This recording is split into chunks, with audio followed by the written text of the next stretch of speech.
একটা মাল উড়াইতে যায় ওনার কারেন্টে ধরে লাইছে, সাথে সাথে ওখানে মৃত্যু। কর্তৃপক্ষ নিব না আর কন্ট্রাক্টরও নেয়, এরা নিজে কই মরো বাচ্চা নিজে কই।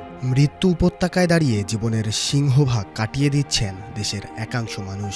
মুদ্রাস্ফীতির জনকেরা যারে অনাদরে শ্রমিক বলে ডাকে, যেই শ্রমিকের শরীর ঘামে না ভিজলে অভিজাতদের পেটে ভাত যেত না, তারা তাকে ঘৃণা ভরে কামলা বলে ডাকে।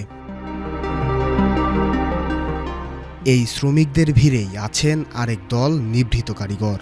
আগুনের তাপ, লোহার শব্দ আর ঝুঁকির মাঝেই যাদের প্রতিটি দিন বিশাল বিশাল জাহাজের জন্ম হয় তাদের হাতের ছোঁয়ায়, কিন্তু সেই জাহাজ পানিতে ভাসলেও ভেসে ওঠে না তাদের জীবনের গল্প।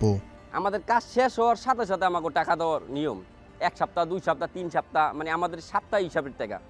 আমরা রোজ কাজ করুম, এই টাকাটা সপ্তাহে দেয়। অনেক সময় কাজ শেষ হয়েছে টাকা, বিল আইছে 10,000 টাকা, কাইটা চিরা উনাতে নিয়া টিয়া পামু মনে করেন 4,000 5,000 টাকা।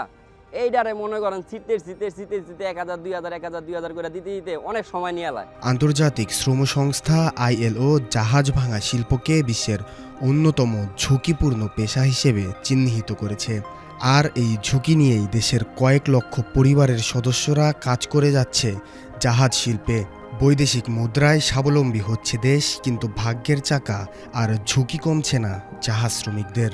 সকালবেলা ডিউটিতে আইছি, আসার পরে ওই লোকও ডিউটিতে আইছে, তো হঠাৎ করে মনে করেন ওই মাল ফেলাইছে তো ট্রাক দিয়া, তো ওই মাল উড়াইতে এসে তো অনেকগুলো উড়ে এলাইছে। লাস্টে একটা মাল উড়াইতে যায়, 2টা মাল ছিল, একটা মাল উড়াইতে যায় ওনার কারেন্টে ধরে এলাইছে, সাথে সাথে ওখানে মৃত্যু। কোনো কর্তৃপক্ষ নেয় না, জাহাজ কর্তৃপক্ষ নিব না আর কন্ট্রাক্টরও নেয়, এরা নিজে কই মরো বাচ্চা নিজে কই।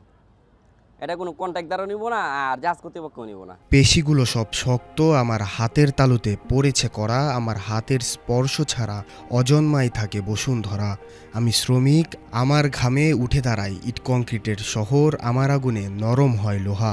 আমার হাতেই জন্ম নেয় বিশাল জাহাজ, অথচ দিন শেষে পরিচয় যেন একটাই, কামলা। শাহরিয়ার জামিল নূর, ATN বাংলা, ঢাকা।